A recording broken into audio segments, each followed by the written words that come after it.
Weakness آتی ہے، defects پیدا ہو جاتے ہیں، کمزوریاں اور بیماریاں آ جاتی ہیں، تو انسان کا نظام پرفیکٹ تو نہیں ہے، تو پھر انسان اشرف المخلوقات کیسے ہوا؟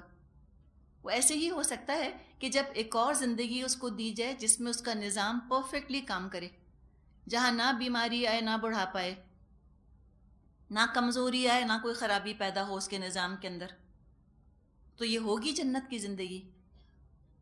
تو اصل معنوں میں اشرف المخلوقات تو پھر انسان بنے گا اپنے وجود کے لحاظ سے جنت میں پہنچ کر ہمیشہ کی زندگی پائے گا، کبھی بڑھاپا نہ آئے گا، کبھی بیمار نہ ہوگا۔ تو ہمیں عقل سکھائی گئی ہے کہ دنیا کی زندگی تو ختم ہو جانی ہے، اس جسم کو تم اتنی اہمیت مت دو، بلکہ تم اگلی زندگی کے لیے جو کچھ لے کر یہاں سے جا رہے ہو اس کو زیادہ اہمیت دو، اس پر فوکس کرو۔ هو الذی یحیی ویمیت فاذا قضى امرا فانما یقول له کن فیکون۔ وہی ہے زندگی دینے والا اور وہی موت دینے والا ہے، وہ جس بات کا بھی فیصلہ کرتا ہے بس ایک حکم دیتا ہے کہ وہ ہو جائے اور وہ ہو جاتی ہے۔ تو اللہ کی عبادت کرو، اس کو راضی کرنے کی تم کوشش کرو، اس کے لیے تو کوئی کام مشکل نہیں، بس حکم دینا ہوتا ہے کن، اور وہ کام ہو جاتا ہے، یہ اس کی قدرت ہے۔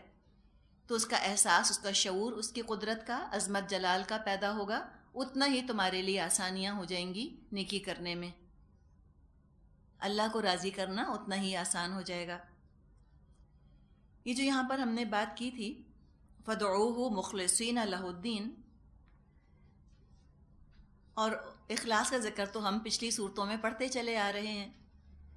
ایک حدیث ہے احمد اور بہقی میں، ان ابی ذر، ابو ذر رضی اللہ عنہ سے، کہ نبی اکرم صلی اللہ علیہ وسلم نے فرمایا قد افلح من اخلص اللہ قلبہ للایمان،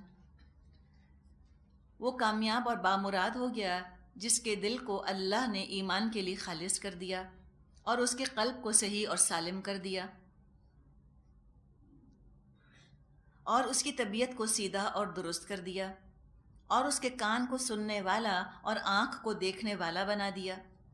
بس کان کی مسل، اس کو کپی کہتے ہیں نا اردو میں، یاد ہے ایک فنل ہوتا ہے نا، فنل ٹائپ، جس کے اندر سے کوئی چیز انڈیلتے ہیں اور وہ اندر بوٹل کے اندر چلی جاتی ہے، تو کان کی مثال اسی فنل کی طرح ہے کہ باتیں اس کے راستے سے دل میں اس طرح چلی جاتی ہیں جس طرح بوتل یا شیشے میں کوئی چیز فنل کے ذریعے سے چلی جائے، اور آنکھ پہنچانے والی اور ٹھہرانے والی ہے ان چیزوں کو جو وہ قلب کو سونپتی ہے، یعنی کان بھی دل کے اندر باتیں ڈالتے ہیں اور آنکھیں بھی دل کے اندر باتیں ڈالتی ہیں۔ اور بامراد اور کامیاب ہوا وہ شخص جس کے دل کو اللہ نے یاد رکھنے والا بنا دیا، کہ اپنے کانوں سے، اپنی آنکھوں سے وہ بہترین کام جو ہے وہ لے لیتا ہے اور دل کو اپنے سلیم کر لیتا ہے۔ تو یہ سلیم دل ہی ہے نا جو جنت کی قیمت ہے۔ ہم نے پڑھا تھا الا من اتى اللہ بقلب سلیم، مگر وہ جو اللہ کے پاس ایک سلامت دل لے کر آئے، تو اس کی فکر کرنے کی زیادہ ضرورت ہے۔ آگے فرمایا آیت نمبر 69، رکوع نمبر 8 شروع ہو رہا ہے۔ الم تر الی الذین یجادلون فی آیات اللہ انا یصرفون الذین کذبوا بالکتاب وبما ارسلنا به رسلنا فسوف یعلمون۔ تم نے دیکھا ان لوگوں کو جو اللہ کی آیات میں جھگڑے کرتے ہیں، کہاں سے وہ پھرائے جا رہے ہیں؟ یہ لوگ جو اس کتاب کو اور ان ساری کتابوں کو جھٹلاتے ہیں جو ہم نے اپنے رسولوں کے ساتھ بھیجی تھیں، ان قریب ان کو معلوم ہو جائے گا، ان قریب جان لیں گے۔ اور کیوں جھٹلاتے ہیں اللہ کی آیات کو؟ وجہ بتا دی تھی، تکبر، بڑا سخت ایٹیٹیوڈ پرابلم ہے۔ جنوں میں سے شیطان اور انسانوں میں سے فرعون اس تکبر کا سمبل ہے۔ جھگڑا ڈالنا، لوگوں کو کنفیوز کرنا، نہ ماننا، کنٹروورسیز کھڑی کر دینا، یہ سارے مسائل ہیں۔ تو یہ جھگڑا ڈالنا یہ بھی آسان کام نہیں ہے، اللہ کی آیات میں کنٹروورسیز کھڑی کرنا، شک اور شبہ ڈالنا، یہ کھلم کھلا کفر کے مقابلے میں زیادہ ڈسٹرکٹیو ہے، زیادہ ہلاکت آمیز ہے۔ کفر کیا ہے؟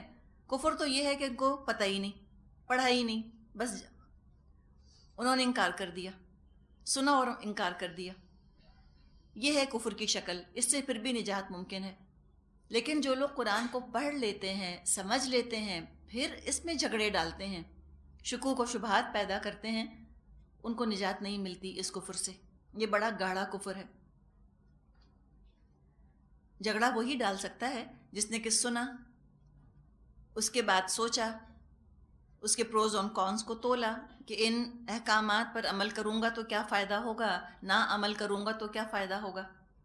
پھر اس کی مت ماری گئی، شیطان نے ورغلا دیا اس قرآن کے پڑھنے والے کو اور کہا دیکھو نہ ماننے میں کتنے فائدے ہیں. تو اب قرآن پڑھنے کے ہم دیکھتے ہیں 2 نتیجے نکلیں گے. یا تو پڑھنے کے فائدے سمجھ میں آ جائیں گے، انسان سرنڈر کر دے گا اپنے آپ کو، فرما بردار ہو جائے گا، قرآن کو اپنا امام بنا لے گا. آگے آگے قرآن ہوتا ہے اور ان کی جو زندگی ہے اس کی باغیں قرآن کے ہاتھ میں ہوتی ہیں، قرآن گائیڈ کر رہا ہوتا ہے، اور یقین ہوتا ہے ان کو کہ قرآن کے پیچھے چلنے والا ہلاک نہیں ہوگا، اس لیے کہ اللہ کی اطاعت کر رہا ہے. اب اگر پروز اینڈ کونس تولے اور کونس جو ہیں وہ جیت گئے، قرآن پر عمل نہ کرنے کے فائدے نظر آنے لگ گئے، تو اب کیا ہوگا کہ قرآن کے خلاف حجتیں بنائیں گے. اتنا وقت لگایا، اتنا ایفرٹ لگایا، قرآن کو پڑھا، سمجھا، یہ یقیناً بڑا محنت طلب کام ہے، ٹائم کنزیومنگ کام ہے. اتنے قریب آ گئے اللہ سے اور فلاح سے اور جنت سے، لیکن بدقسمتی اتنے نزدیک آ کر پھرا دیے گئے. عجیب عجیب باتیں شروع کر دیں، عجیب عجیب انہوں نے بحثیں شروع کر دیں. اور یہ کیوں پھرے؟ اس لیے کہ حب الدنیا ہے اور کراہیت الموت، دنیا کی محبت ہے اور موت کی نفرت ہے. اب جب دنیا کی محبت دل میں آتی ہے، پہلے خود دل ہٹا قرآن سے، پھر اللہ کے احکامات بہت مشکل لگے، شیطان کے مشورے بہت اچھے انٹرسٹنگ لگے، بڑے سینسیبل آسان لگے، اس کی بات ماننی شروع کی، زندگی میں لطف زیادہ آیا تو قرآن کو چھوڑ دیا. دل نے مانا تھا کہ حق ہے، لیکن نفس نے پھرا دیا، مت مار دی. تو اسی کی یہاں بات کی گئی ہے کہ کہاں سے پھرا دیے گئے. کتاب کو جھٹلا دیا، اور جو رسولوں کو دے کر بھیجا تھا ہم نے اس کو بھی جھٹلا دیا. قرآن اور سنت دونوں کا انکار. کذبوا بالکتابی، اس کو بھی جھٹلایا کتاب کو. وبما ارسلنا به رسولنا، اور جو ہم نے دیا رسولوں کو. اگر اللہ نے رسولوں کو صرف کتاب دی ہوتی تو یہاں ارسلنا به رسولنا کی کیا ضرورت تھی؟ اللہ تعالیٰ اپنی بات کو اس طرح بلا وجہ تو نہیں دہراتا. تو مراد ہے کتاب اور سنت. تو عنقریب یہ دیکھ لیں گے کیا ان کا انجام ہوگا. کیا انجام ہوگا؟ اذ الاغلال فی اعناقہم والسلاسل یسحبون، جب طوق ان کے گلوں میں ہوں گے اور زنجیریں، کیا ہوگا زنجیروں کے ساتھ؟ یسحبون. یسحبون سین حابا اس کا مادہ ہے، مطلب ہوتا ہے گھسیٹ کر لے جانا. سحاب بادلوں کو کہا جاتا ہے، اس لیے کہ بادلوں کو دھکیلا جاتا ہے. سلاسلو یہ رباعی ہے، سین لام اس کا مادہ ہے. سلسلہ ہم کہتے ہیں نا. زنجیر بھی کیا ہوتی ہے؟ ایک کے بعد دوسری کڑی، دوسرے کے بعد تیسری کڑی، کڑی سے کڑی ملتی چلی جاتی ہے. تو سلسلہ، سلاسل، زنجیریں. یسحبون وہ گھسیٹے جائیں گے، کہاں؟ فی الحمیم کھولتے پانی کی طرف. ثم فی النار یسجرون، پھر وہ دوزخ کی آگ میں جھونک دیے جائیں گے. سجرہ سین جیم را کا مطلب ہوتا ہے بھڑکانا، ایندھن بنا کر ڈال دیے جائیں گے. ثم قیل لہم این ما کنتم تشرکون، پھر ان سے پوچھا جائے گا اب کہاں ہیں اللہ کے سوا وہ دوسرے معبود جن کو تم شریک کیا کرتے تھے. یہ اندر سے غم اور غصے کی آگ بھی بھڑکائی جائے گی. جسم جل رہے ہوں گے جہنم کی آگ میں، دل جل رہے ہوں گے پچھتاوے اور غصے کی آگ میں. تو کہاں گئے وہ لوگ جن کو کہ تم پوجا کرتے تھے، جن کو تم شریک کرتے تھے؟ من دون اللہ، اللہ کے سوا. کہاں گئے وہ سب لوگ؟ جواب دیں گے قالوا ضلوا عنا بل لم نکن ندعو من قبل شیئا، وہ کہیں گے کھوئے گئے وہ ہم سے، بلکہ ہم اس سے پہلے کسی چیز کو نہ پکارا کرتے تھے۔ كذلك يضل اللہ الکافرین، اسی طرح اللہ کافروں کا گمراہ ہونا حق کر دے گا۔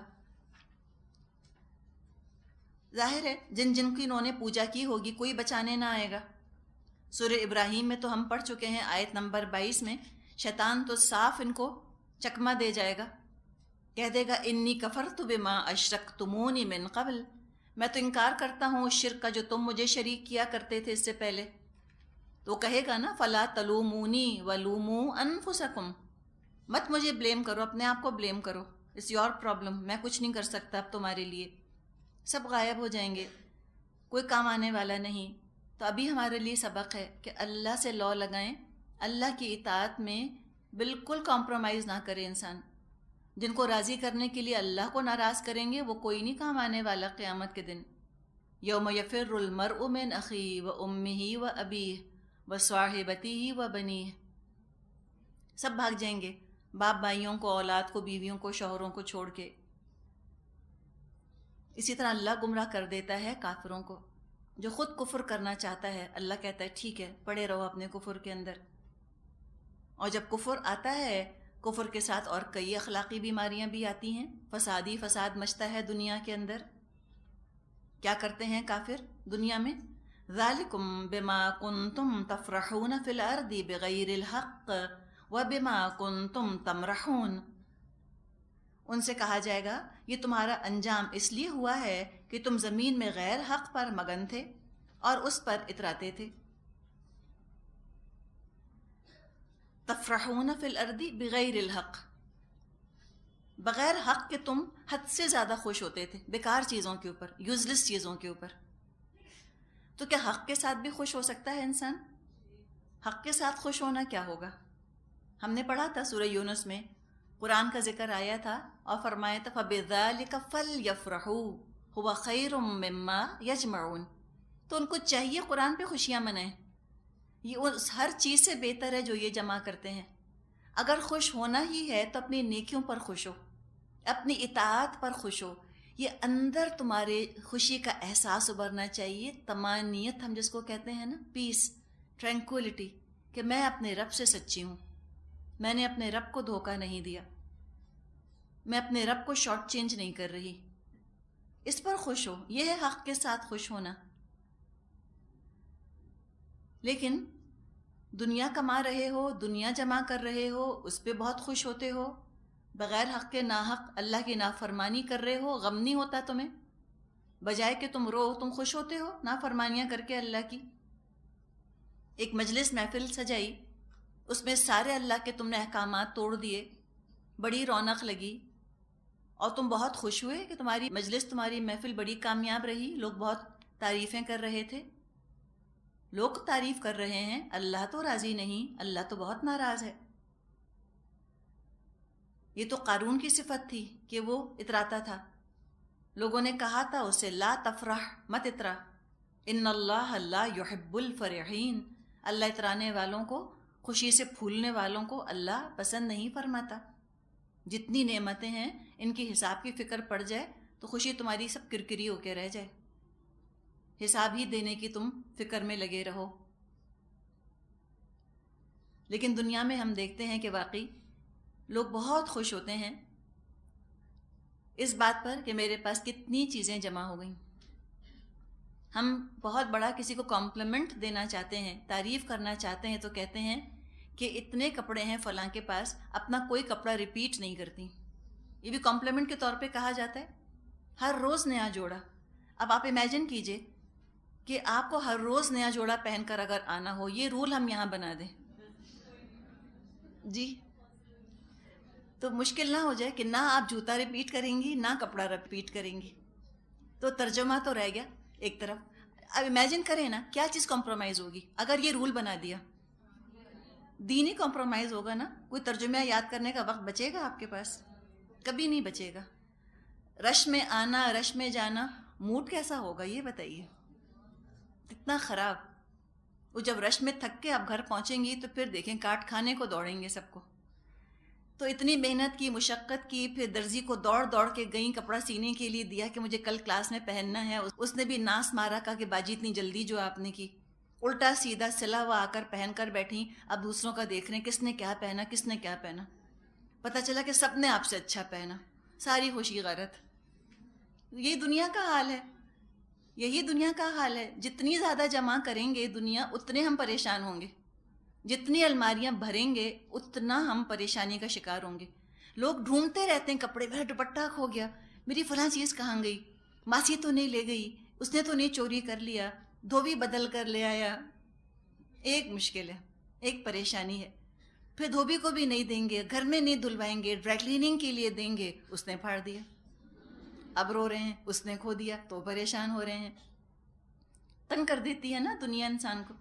لیکن یہ عمل جو آپ نے کما لیا، نہ وہ پھٹ سکتا ہے اور نہ وہ فیڈ ہوگا انشاءاللہ، نہ وہ چوری ہوگا، کچھ نہیں ہوگا. وہ آپ سنبھال کے رکھ لیجئے، ٹوٹلی آپ اس کو کیئر کریں گی. کوئی نقصان اگر پہنچا سکتا ہے تو ہم خود اپنے عمل کو. کوئی اور اختیار نہیں رکھتا کہ ہمارے عمل کو نقصان پہنچائے. اور دنیا یہ تو جو چاہے ہم سے چرا لے، جو چاہے برباد کر دے، جو چاہے خراب کر دے ہماری دنیا. تو کیوں انسیکیور ہو انسان؟ اوروں پہ ڈپینڈنسی انسیکیور کرتی ہے. خود انسان کا اختیار ہوتا ہے اور اللہ سے وہ دعا کرتا ہے، سیکیور ہوتا ہے. تو بغیر حق کے کیا اترانا اور کیا خوش ہونا ان چیزوں کے اوپر. ساری زندگی اسی میں گزار دی، مگن رہے اسی کے اندر، فلانٹ کرنے میں، شو آف کرنے میں، ایکیومولیٹ کرنے میں لگے رہے. دین پڑھنے پڑھانے کا ٹائم ہی نہ ملا. عمل تو پھر دور کی بات. علم ہی نہیں تھا، عمل کہاں سے کرتے؟ آگے خالی ہاتھ. دنیا میں تو کھتے بھرے تھے، لاکر بھرے تھے، الماریاں بھری تھیں، تجوریاں بھری تھیں، اور بینک اکاؤنٹ میں نوٹ بھرے ہوئے تھے. خالی ہاتھ پہنچ گئے اللہ کے سامنے. کچھ نہیں ہے جنت خریدنے کے لیے، کوئی نیکی نہیں. تو یہ بھی نہیں ہوگا کہ کہہ دیا جائے کہ چلو نیکیاں نہیں ہیں تو خالی بیٹھ جاؤ. نہیں، یہ چوائس بھی نہیں ہے. یا جنت ہے یا دوزخ. کہہ دیا جائے گا ایسے خالی ہاتھ لوگوں سے، ادخلوا ابواب جہنم خالدین فیہا، اب جاؤ جہنم کے دروازوں میں داخل ہو جاؤ، ہمیشہ تم کو وہیں رہنا ہے. فبئس مثوی المتکبرین، بہت برا ٹھکانہ ہے تکبر کرنے والوں کا. اللہ نے ساری معلومات ہم کو دے دی جہنم کے بارے میں، ساری انفارمیشن ہم کو مل گئی. لیکن بات یہ ہے کہ انفارمیشن میں اور نالج میں بڑا فرق ہے. علم اور معلومات یہ دو الگ الگ چیزیں ہیں. معلومات کسی بھی چیز کے بارے میں حاصل کر لیں، اب اس کو علم میں کیسے منتقل کریں گے، علم میں کیسے کنورٹ کریں گے، بات یہ ہے. قرآن تو بات کرتا ہے علم کی. لو کانوا یعلمون، کاش یہ جانتے، کاش ان کو علم ہوتا. تو انفارمیشن اہم نہیں، علم ضروری ہے. قرآن علم کی بات کرتا ہے. علم کیا ہے؟ وہ چیزیں جن کا تعلق میری زندگی سے ہے، میرے فائدے سے. something which impacts my life. اگر ہم جہنم کی آیات کو معلومات کے طور پہ پڑھیں گے، زندگی میں کوئی تبدیلی نہیں آئے گی. کتنے دروازے ہیں، گہرائی ہے، کتنے فرشتے ہیں، 7 دروازے ہیں جہنم کے، 19 فرشتے ہیں اس کے اوپر. انفارمیشن تو ساری ہے. اس میں ہتھوڑے ہیں اور اس میں عذاب ہیں اور آگ اتنی تیز ہے اور کھالیں بھی بدلی جائیں گی لوگوں کی. سب انفارمیشن مل گئی. اس انفارمیشن سے کوئی جہنم سے بچ تو نہیں جائے گا جب تک ہم اپنی زندگی پر اس کو اپلائی نہ کریں. ان آیات کو عین الیقین سے دیکھنے کی کوشش کریں. ایسے علم الیقین کو ایسے استعمال کریں کہ ویژولائز کر لیں، تصور میں لے آئیں اتنی خوفناک جگہ، پھر اپنے آپ کو بچائیں. قوا انفسکم واہلیکم نارا، تو لگے گا کہ ہاں ایمان کا حق ادا کیا. آگے فرمایا فصبر، اے نبی صلی اللہ علیہ وسلم صبر کیجئے. کس بات پہ صبر کیجئے؟ آپ جو تبلیغ کر رہے ہیں صبر سے کیے جائیے. جو آپ عمل کر رہے ہیں آپ اس پہ ڈٹے رہیے. اور جو یہ مذاق اڑا رہے ہیں اور یہ توجہ نہیں کر رہے، ان کی لاپرواہی پر، ان کے کم فہمی پر بھی صبر کیجئے. ان کی بے رخی کے باوجود آپ ان کو بتاتے رہیے. ان وعد اللہ حق، بے شک اللہ کا وعدہ برحق ہے. فَإِمَّا نُرِيَنَّكَ بَعْضَ الَّذِي نَعِدُهُمْ أَوْ نَتَوَفَّيَنَّكَ فَإِلَيْنَا يُرْجَعُونَ. بس اب خواہ ہم آپ کے سامنے ہی ان کو ان برے نتائج کا کوئی حصہ دکھا دیں جن سے ہم ان کو ڈرا رہے ہیں، یا اس سے پہلے آپ کو دنیا سے اٹھا لیں، پلٹ کر تو انہیں ہماری ہی طرف آنا ہے. تو اللہ نے وعدے کیے ہیں، اللہ نے وعدے کیے کہ اسلام نافذ ہوگا.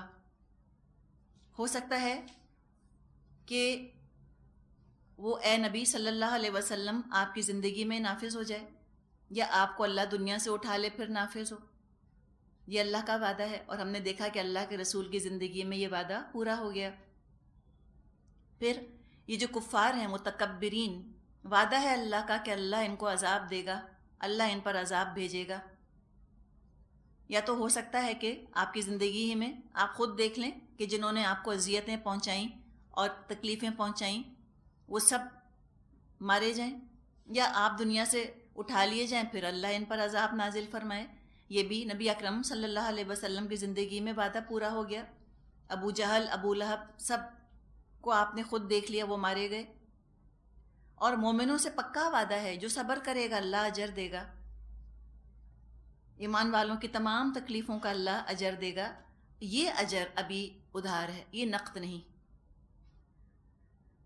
صلہ تو ملے گا، اللہ ہی کی طرف سب کو لوٹ کے جانا ہے، اپنے اپنے اعمال کا انجام سب دیکھ لیں گے. ہو سکتا ہے کہ تھوڑا بہت اجر اللہ دنیا میں بھی دے دے کامیابی کی شکل میں، لیکن اصل اجر تو جب لوٹ کر جائیں گے اللہ کے پاس تب ملے گا. اب یہ کوئی نئی نرالی دعوت نہیں جو نبی اکرم صلی اللہ علیہ وسلم دے رہے ہیں. پہلے بھی رسول آئے، انہوں نے بھی دعوتیں دیں، اور یہ بھی کوئی انپریڈکٹیبل چیزیں نہیں ہیں جو مکے والے کر رہے ہیں. ایسا ہی سلوک پہلے بھی کفار نے اپنے اپنے رسولوں کے ساتھ کیا، اور نقصان انہوں نے خود ہی اٹھایا. اس کا ذکر فرمایا وَلَقَدْ أَرْسَلْنَا رُسُلًا مِّن قَبْلِكَ مِنْهُمْ مَنْ قَصَصْنَا عَلَيْكَ وَمِنْهُمْ مَنْ لَمْ نَقْصُصْ عَلَيْكَ وَمَا كَانَ لِرَسُولٍ أَنْ يَأْتِيَ بِآيَةٍ إِلَّا بِإِذْنِ اللَّهِ فَإِذَا جَاءَ أَمْرُ اللَّهِ قُضِيَ بِالْحَقِّ وَخَسِرَ هُنَالِكَ الْمُبْطِلُونَ. اے نبی صلی اللہ علیہ وسلم، آپ سے پہلے ہم بہت سے رسول بھیج چکے ہیں، جن میں سے بعض کے حالات ہم نے آپ کو بتائے ہیں، بعض کے نہیں بتائے. کسی رسول کی بھی یہ طاقت نہ تھی کہ اللہ کے اذن کے بغیر کوئی نشانی خود لے آتا.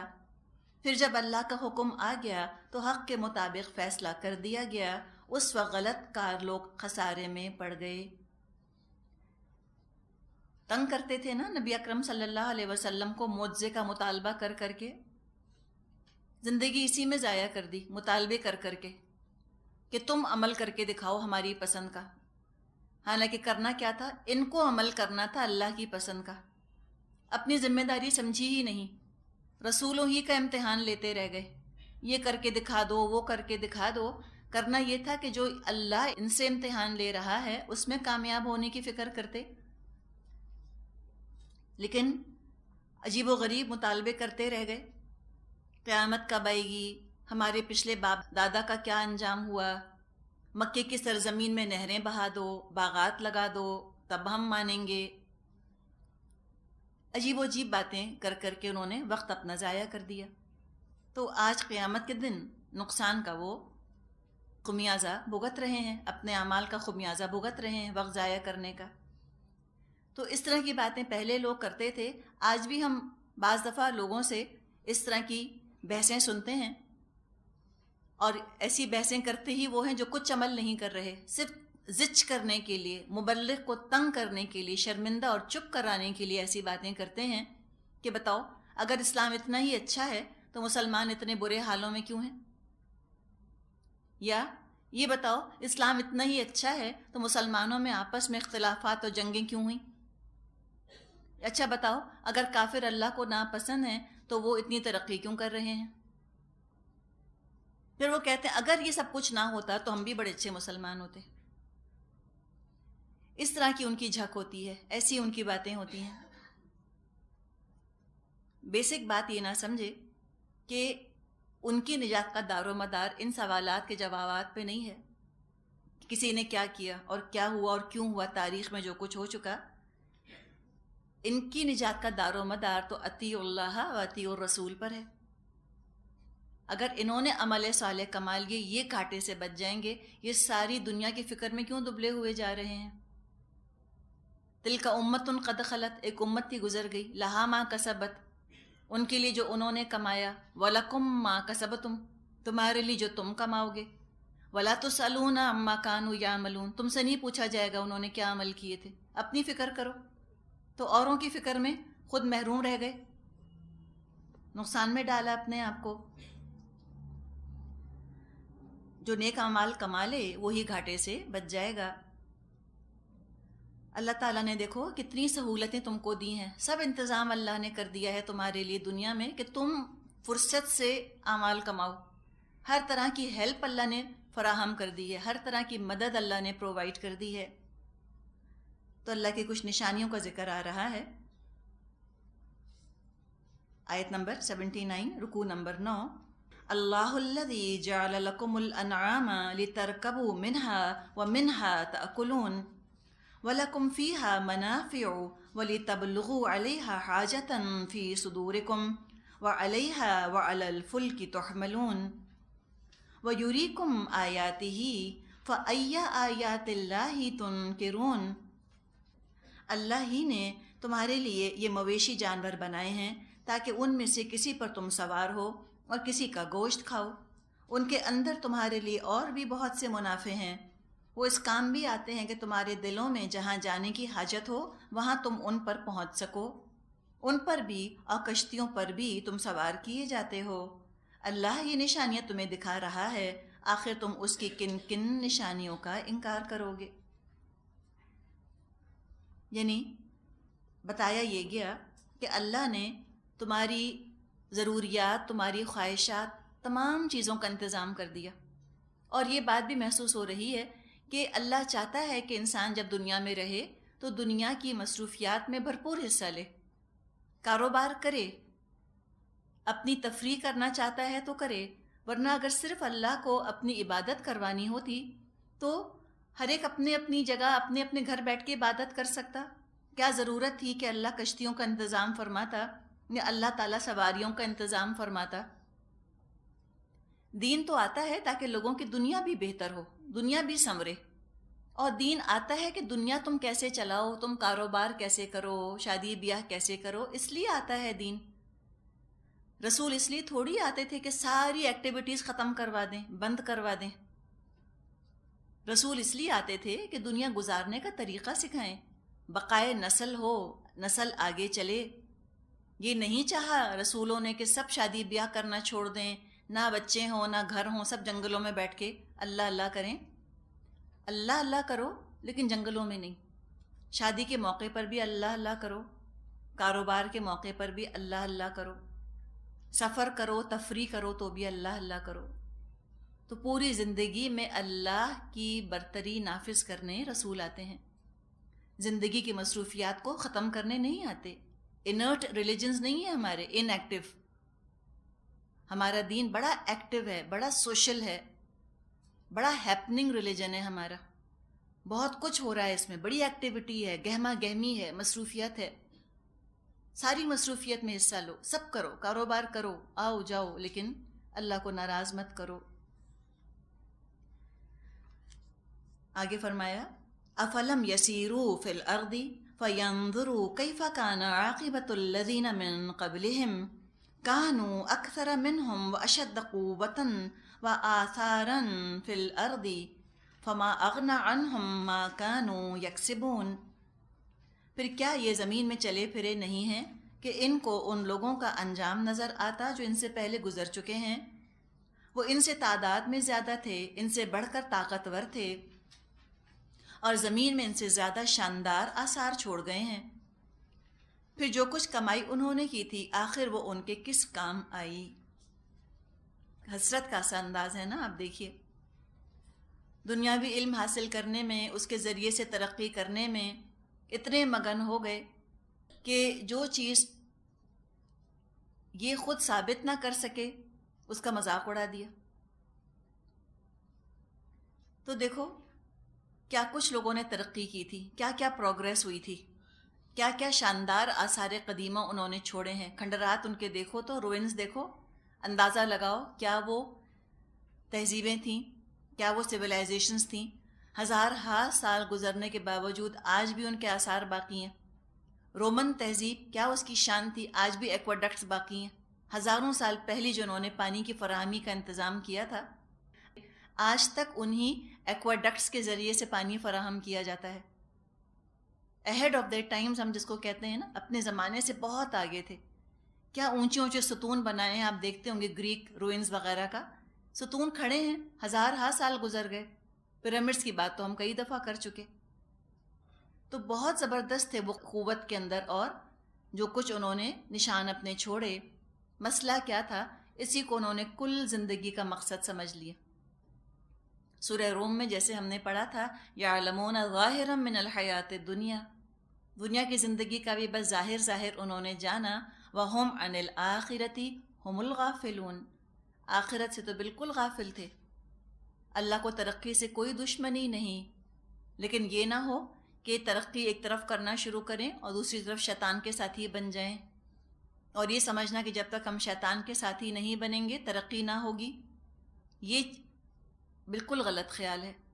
اللہ کو یاد رکھو تو دیکھو اور ترقی ہوگی۔ اللہ تمہارے پیر کے نیچے سے رزق اگا دے گا، تمہارے سروں کے اوپر سے رزق اللہ برسا دے گا۔ اللہ کی یاد ترقی کی راہ میں کوئی رکاوٹ نہیں بنتی۔ اللہ کے احکامات کی پابندی کوئی اینٹی پروگریس نہیں ہے۔ دیکھ لو سلیمان علیہ السلام، داؤد علیہ السلام کو کتنی ترقی تھی۔ تو جو کمائی کی انہوں نے، دنیا والی کمائی، اس نے بھی ان کو فائدہ نہ دیا، قبر میں کچھ ساتھ نہ گیا، اور اعمال جو کی وہ بھی اچھے نہ تھے، اس نے بھی کچھ ان کو فائدہ نہ دیا۔ فَلَمَّا جَاءَتْهُمْ رُسُلُهُمْ بِالْبَيِّنَاتِ فَرِحُوا بِمَا عِندَهُمْ مِنَ الْعِلْمِ وَحَاقَ بِهِمْ مَا كَانُوا بِهِ يَسْتَهْزِئُونَ، جب ان کے رسول ان کے پاس بینات لے کر آئے تو وہ اسی علم میں مگن رہے جو ان کے اپنے پاس تھا، پھر اسی چیز کے پھیر میں آ گئے جس کا وہ مذاق اڑاتے تھے۔ یہ ہم نے ابھی بات کی نا، اپنے علم پر اتنا اترائے، اتنا اپنے آپ کو بڑا اور اعلیٰ سمجھنے لگ گئے کہ رسول جو آخرت کا علم لے کر آئے وہ ان کو کچھ بھی نہ لگا، اس کا مذاق ہی اڑاتے رہ گئے۔ حالانکہ اگر اپنی لیمیٹیشنز کو انسان دیکھے تو جس چیز پہ اترا رہا ہے، اللہ نے اجازت دی تو وہ قابو کر سکا ہے ان چیزوں کو۔ راکٹ میں بیٹھ کے وہ چلا گیا، اگر اللہ اس کے قابو میں نہ دیتا تو کیا وہ راکٹ چلا سکتا؟ کیا اس کو وہ گریوٹی کے خلاف اڑا سکتا؟ کر نہیں سکتا تھا۔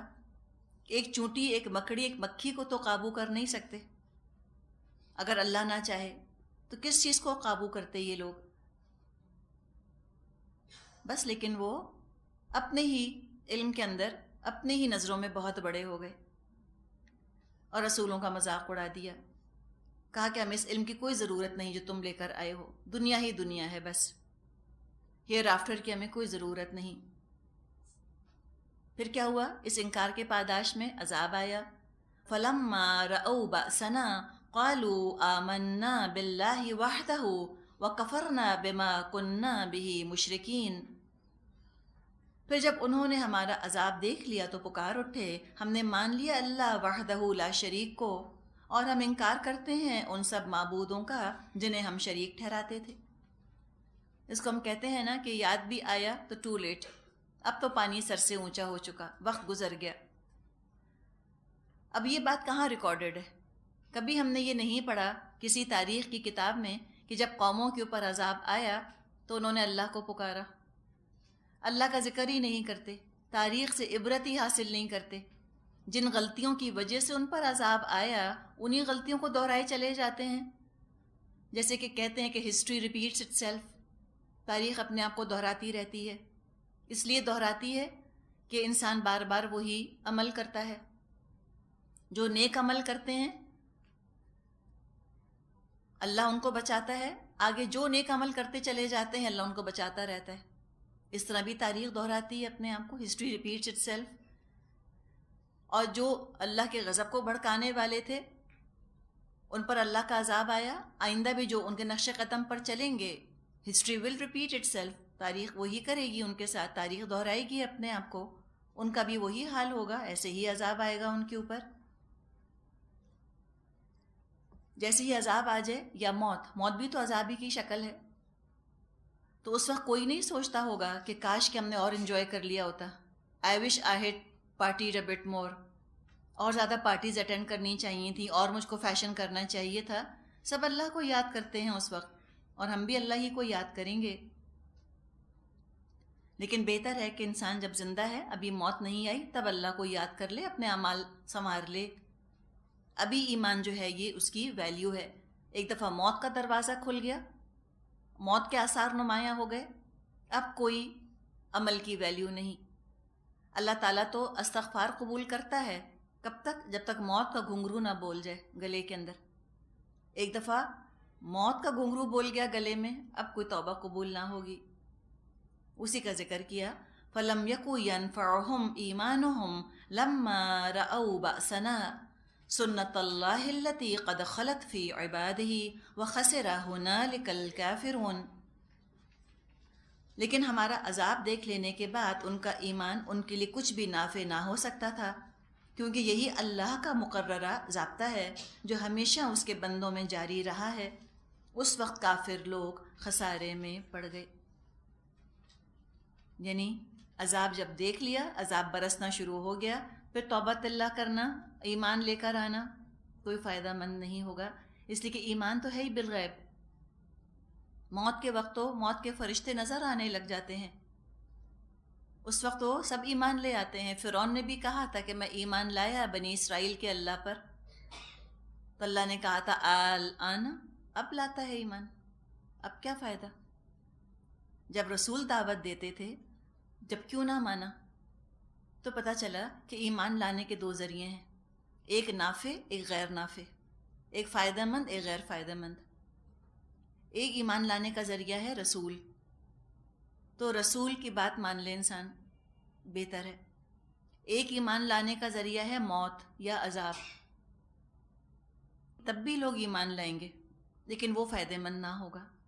تو اللہ ہم سب کو توفیق عطا فرمائے کہ ہم اپنے سینے اور اپنے دل ایمان کے لیے کھولیں اور عمل کی دولت جمع کر لیں. آمین یا رب العالمین.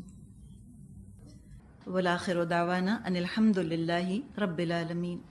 سبحانک اللہم و بحمدک نشہد ان لا الہ الا انت نستغفرک و نتوب الیک. السلام علیکم ورحمۃ اللہ وبرکاتہ.